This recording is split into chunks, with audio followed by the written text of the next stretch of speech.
हाम्रो म सबैजनालाई है आज फेरि पनि तपाईहरुसँग एउटा नयाँ भिडियो अपडेट सर्ट भिडियो र आज चाहिँ म तपाईलाई के देखाउनु गए मैले फुलले ढकमक्क बनाइ ढाकिरहेको छु मेरो दोकानलाई। मेरो सानो दोकानलाई हेर्नुस् है साथीभाइ, मेरो सानो दोकानलाई हैन मैले फुलले ढकमक्क ढाकिरहेको छ। कस्तो मजाको देखिरहेको छ हैन। फुल पनि एउटा गहना है साथीभाइ हो, फुल पनि एउटा गहना हो हैन। यहाँनिर घरलाई सुहाउने फुलै हो नि त हैन।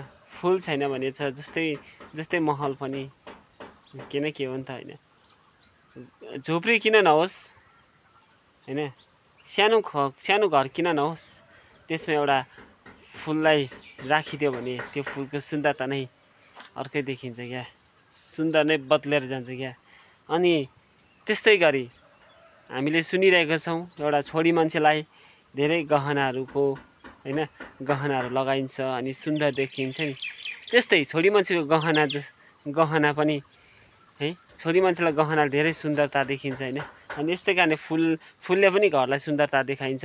अनि यसै कारणले गर्दाखेरि साथीभाइ फुल रोप्नु पर्ने रहेछ। अनि यसै म तपाईहरुलाई के भन्न चाहन्छु भन्दाखेरि चाहिँ आज मैले तपाईहरुलाई सर्ट भिडियो गरे, तपाईहरुलाई देखाउनु गए मेरो दोकानको भिडियो।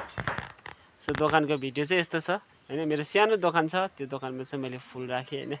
कस्तो लाग्यो कमेन्ट गरिदिनु होला, लाइक गरिदिनु होला, शेयर गरिदिनु होला। भिडियो मन परेमा हैन कमेन्ट गरिदिनु होस्। र तपाईहरु जहाँबाट हेर्दै हुनुहुन्छ आजको भिडियो कस्तो लाग्यो कमेन्ट